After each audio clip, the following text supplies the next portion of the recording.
अभी अगर आप इंडिया की टीम उठा के देखें, ओपनर से लेकर मिडिल ऑर्डर के बाद ऑलराउंडर्स, फिर जेन्युइन स्पिनर्स, फास्ट बॉलर्स, तो ओवरऑल सिलेक्शन ने बड़ी जबरदस्त टीम सेलेक्ट की है कंडीशन के हिसाब से, तो डिजर्व करते हैं जीतना। अगर मैं तो ये कहूंगा कि कोई वर्ल्ड की टीम भी बना दे इस वक्त और इंडिया के खिलाफ है, तो मेरे ख्याल में इंडिया उनसे भी जीत जाएगा। भारत ने जादू चलाया, तीसरे मैच के अंदर बिल्कुल पास भी फड़कने ना दिया। हाँ तो भाई एक बार फिर से अभिषेक का आतंक आया, एक बार फिर से शर्मा ने कोहराम मचाया, T20 वर्ल्ड कप के लिए सभी टीमों को डराया।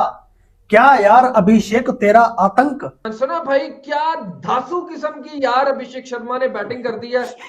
और सेकंड फास्टेस्ट 50 जो है वो अगेंस्ट आज न्यूजीलैंड के अगेंस्ट जो उन्होंने ना 14 बॉलों में बना के अपने ही जो उनके मेंटोर है उनका रिकॉर्ड 2 बॉलों में रह गया। मगर जैसे कहते हैं जैसा देश वैसा भेस वाला सिस्टम उन्होंने कर दिया। और सूर्य कुमार यादव ओए होए होए होए, और इनका स्ट्राइक रेट भी बहुत हाई था, मतलब 225 का स्ट्राइक रेट था, जो कि एक मतलब उस वक्त में जैसे इन्होंने खेला है ना, मतलब इन्होंने यानी कहते हैं लाठी चार्ज करना, जबरदस्त, बहुत अच्छा खेला है। प्लस तो मुझे लग रहा है कि कोई कोना ढूंढ रहे थे कि यार मिल जाए हम छुप जाएं, क्योंकि सूर्य कुमार यादव आफ्टर 10 बॉल जो शुरू हुआ है ना, फिर नहीं वो रुका। एक होता है बजाना, एक होता है ठोकना, एक होता है गले में पट्टा डाल के कुत्ते की तरह घुमाना। वो हाल किया है बाजान इंडिया ने न्यूजीलैंड का। और एक साइड में हम पाकिस्तानी है जिनकी मार्केटों की फटी पड़ी है T20 वर्ल्ड कप को लेकर के बाजान हमारा इंडिया क्या हाल करेगी 15 फरवरी को। अभिषेक शर्मा मैंने देखा है कि जिस भी मैच में खड़ा होता है ना 10 ओवर, ठीक है, वो डिजास्टरस किस्म के 10 ओवर होते हैं। अभिषेक शर्मा यार जब से आया हुआ वो एक अलग ही प्लेयर नजर आ रहा है। बाकी टीम एक साइड में जैसे 2 आउट हो गए हैं, वो अपनी शॉट्स जो उसकी रेंज में आते हैं वो रुकता नहीं है। और सूर्य कुमार यादव के जो पार्टनरशिप है वेरी इंपॉर्टेंट। अगर वहां पे सूर्य कुमार यादव आके पहले अपनी फॉर्म बहाल करने जाता है, स्ट्राइक रोटेट करने जाता है, वो अपनी शॉटों पे रहा है, उसने रन किए। और मेरी फट रही है, मेरे दिमाग में दर्द हो रही है। क्या देख रही हो भाई साहब, ये ट्रेलर हमको इस चीज का दिखाया है 15 फरवरी में, अभी पूरे 23 दिन पड़े हुए हैं भाई। ये भारत ने जिस तरह की क्रिकेट प्रोड्यूस की है पिछले 25 से 30 दिन के अंदर, उस सारे प्रोपेगेंडे को मड के अंदर मिला दिया। भारत ने बताया कि there is a difference between. Abhishek Sharma Asia cup 2025 में क्या हालत करके गए थे, क्या तबीयत खराब करके गए थे, वो अभी मैं भूला नहीं हूं। ऊपर से 15 फरवरी 2026 को इंडिया पाकिस्तान का एक बार फिर से मैच रखा गया है और अभिषेक शर्मा अपनी फॉर्म को कंटिन्यू रखते हुए आ रहे हैं। और ये कोई क्रिकेट नहीं खेलते, ये बलात्कारी वाली क्रिकेट खेलते हैं। बाकी के खिलाड़ी 40, 45, 50 बॉल खेलकर इतने रन करते हैं, लेकिन ये 30, 35 बॉल खेलकर। तो वसीम अकरम ने उसके 1-2 शॉट्स के ऊपर कहा कि यार दे आर अनबिलीवेबल शॉट्स ना।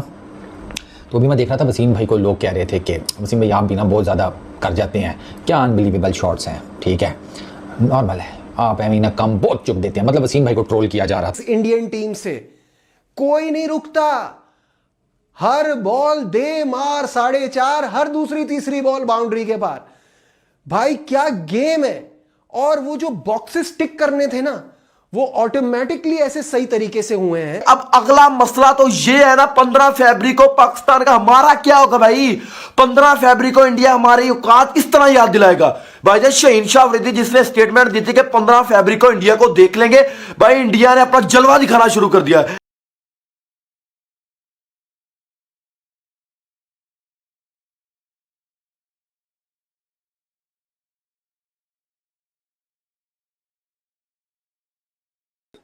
मैं किसी पाकिस्तान किसका, मैं तनवीर का सुन रहा था। अब तनवीर ना कोई औखा होके ही तारीफ करेगा, कह दी भी करेगा, मतलब इंडियन किसी क्रिकेटर की, ठीक है। मैं मोहम्मद यूसुफ की सुन रहा था, उन्होंने कहा यार he is technically very sound. Mohammad Yusuf कह रहे हैं अभिषेक शर्मा के बारे में, जो सिर्फ T20 एक्सपर्ट माना जाता है इंडिया का, ठीक है। आप देखिए ना, मुझे भी लगता है कि वो कोई टुल्लेबाज नहीं है, वो कोई फलूक नहीं है। कितनी कंटिन्यूटी उसकी इनिंग में चल रही है और मुख्तलिफ कंडीशन में चल रही है। उस बंदे ने इधर भी किए, दुबई की टफ कंडीशन में भी किए, उसने ऑस्ट्रेलिया में एक इनिंग कर दी, 68 की शायद की थी, उसने सीना कंट्री में सबके खिलाफ रन कर दिए। मैं आज देख रहा था पाकिस्तान टीम जब अनाउंस हुई थी तो ख्वाजा नाफे का जिक्र हुआ, तबरेज शम्सी ने साउथ अफ्रीका का बॉलर है उसने कर दिया, एशवन ने किया। मतलब वो इसलिए उन्होंने मुझे लगता है उस हद तक किया कि किसी को पता नहीं होगा कि हु इज ही, ठीक है ना। बट ऐसा प्लेयर आप सोचिए ना, 90 स्कोर कितने 6 ओवर में हो गए थे, इफ आई एम नॉट 94, ठीक है। मैंने आपको क्या बोला कि अभिषेक शर्मा वो प्लेयर है, खड़ा हो गया ना 6 ओवर में मैच कैसी तैसी फेर देता है, उसको 6 ओवर चाहिए। और वो इंडिया को भी ये पता है कि ये 6 ओवर चाहिए, और 5 में से 5 मैचेस की सीरीज में 3 मैच में 2 मैच में मिल जाए तो अकेला बंदा 2 मैच जितवा रहा है, तो और क्या चाहिए। और आपने संजू की बात की है, आपको याद होगा जब संजू और अभिषेक शर्मा की ओपन की बात हुई थी, मैंने आपको क्या कहा था कि आपको ये भी हो सकता है कि पावर प्ले में 2 आउट हो पे हों, और ये भी हो सकता है कि पावर प्ले में 6 में 100 स्कोर भी हो। याद है आपको मैंने क्या कहा? अच्छा, दोनों का स्टाइल ऐसा है। अब सोचिए, जब अभिषेक शर्मा बैटिंग कर रहा है 0 पे 1 आउट है और वो बैटिंग कर रहा है, अब ऊपर से आप शुरू करें, Henry 1 over 16, Duffy 1 over 17, जिमिसन 1 over 17, सूदी 1 ओवर 11, अगरचे विकेट ले गया वो, बट पॉइंट इज मतलब डेकोरेटेड बॉलर हैं वो न्यूजीलैंड के, और मतलब दे आर वेरी मैच्योर और T20 के ठीक ठाक माने जाते हैं, ठीक है ना। सो ये, बट न्यूजीलैंड की टीम के ऊपर भी बात हो सकती है। बट मैं आपको एक बात बताऊं, न्यूजीलैंड को हम बड़ा रेट करते हैं, मैं आज भी रेट करता हूं, they are the best side, but New Zealand against Australia, New Zealand against England and now New Zealand against India बुरी तरह एक्सपोज हुआ है। हमें मारा है, बुरी तरह से मारा है, इसमें कोई शक नहीं। हम एक ही मैच जीते थे, मगर और अपने पल्ले की टीमों के खिलाफ बुरी तरह से वो हारे भी हैं। आप इनको ये नहीं कह सकते उनका वो प्लेयर नहीं है, वो प्लेयर नहीं है। आप देखें सैफर्ड खेल गया, ठीक है ना। सो कोई आएगा तो कोई निकलेगा भी सही, ऐसा नहीं है कोई नहीं निकलेगा। तो ये एक बात है। बाकी बिश्नोई है, उसने अच्छी बॉलिंग की, और T20 का लड़का तगड़ा है, लेकिन उनके स्क्वाड में नहीं है वो, बट ही इज गुड। वो पहले वर्ल्ड कप 2021 में आया था इंडिया, आपको पता मेरे ख्याल इंग्लैंड के खिलाफ 2025 में खेला हुआ, लास्ट जो खेला था, उसके बाद मौका मिला। अब मैं जो मेन आपको कैलकुलेशन बताना चाह रहा हूँ कि India from January 2024 till now January 2026, 2 साल कर लें आपको पता कितने मैच हारा है? सिर्फ 2 या 3, 5, 2 मेरे ख्याल। 50 मैच खेला है, 50 मैच खेला है, 43 जीता है, 5 हारा है, 5 ओनली 5 मैचेस। उसमें भी मैं आपको कैलकुलेट करके बता सकता हूं, उसमें भी 2 मैच वो हैं जो हारा है, बाकी में कॉम्बिनेशन चेंज सीरीज जीत गया, कॉम्बिनेशन चेंज के चक्कर में वो हारा है। लड़के आ रहे हैं ना, ईशान को डाला परफॉर्मेंस, आज बोल्ड कॉल थी वरुण चक्रवर्ती की जगह आप रवि बिश्नोई को खिला रहे थे, उसने उससे ज्यादा बेहतर परफॉर्म किया। अब ऐसा नहीं कि वो वरुण से ज्यादा बेहतर बॉलर बन जाएगा, but the kind of the performance है। न्यूजीलैंड की जो बैटिंग लाइनअप है उसकी फॉर्म लगी हुई है, वो रन्स मार रही है, लेकिन इस विकेट के ऊपर जिसपे घास की लेयर थी, लेकिन ब्राउनिश घास है, डेड ग्रास है, ऐसी डेड ग्रास पे बैटर्स के लिए फायदा होता है क्योंकि बॉल स्लाइड होके बल्ले पे आती है। ऑफ द पिच पेस कम नहीं होती।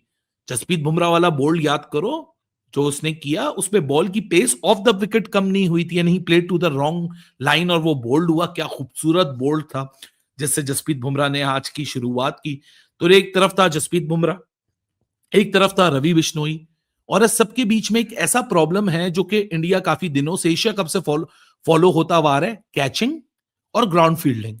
आज वो भी पिन पॉइंट थी यार, हार्दिक पांड्या ने क्या कैच पकड़ा है, ओए हुए हुए, इट वाज एन एब्सोल्यूट मतलब कहते हैं ना सांस रोकने वाला वो कैच था। डिवॉन कॉनवे, और अब तो ऐसा लग रहा है डिवॉन कॉनवे बनी बन चुका है, मतलब हर्षित राणा का 5 दफा इस पूरे होम सीरीज में आउट कर चुका है, 3 ODIs और ये सब कुछ मिला के 5 दफा। जब हर्षित राणा आ रहा है वो बोल रहा है तुम इधर आ जाओ, मैं तुम्हें नहीं छोड़ूंगा डिवॉन कॉनवे, तुम CSK की तरफ से जितने भी रन्स मारो मैं तुम्हारा क्रिप्टोनाइट हूं। But phenomenal bowling, excellent fielding, great body language, team की जो मैनेजमेंट की या जो डिसीजंस हैं वो भी एक्सीलेंट।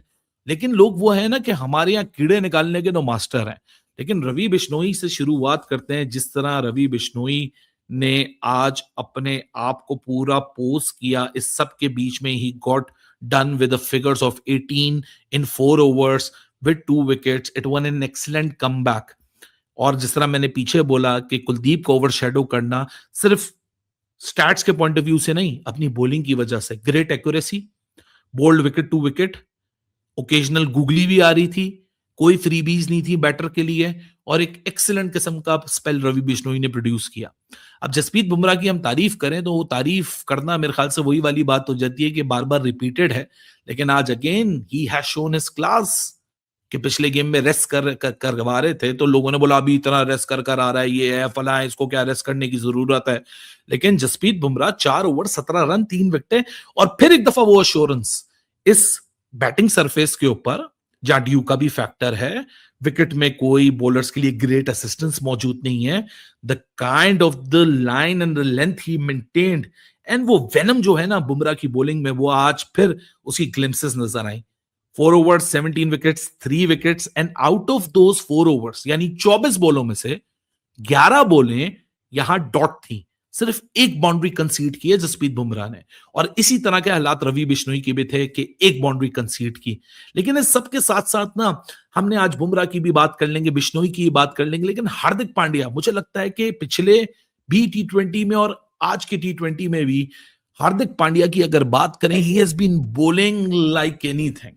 उसकी बैटिंग तो एक एडेड एडवांटेज है, लेकिन आज के फर्स्ट इनिंग्स के खात्मे के बाद यह बात डन है कि हार्दिक पांड्या सारे डिपार्टमेंट में बड़ी फिनोमिनल किस्म की क्रिकेट खेल रहा है, जहां batting, bowling, fielding, and he is proving one game after another. बस ये फिट रहे, इंडिया का जो बैलेंस क्रिएट हुआ है मेरे ख्याल से जबरदस्त किस्म का। और साथ में वो हिटलर के हेयर स्टाइल वाला हमारा शिवम दुबे, इसको किसने मशवरा दे दिया तुम जाके स्ट्रेटनिंग करा लो।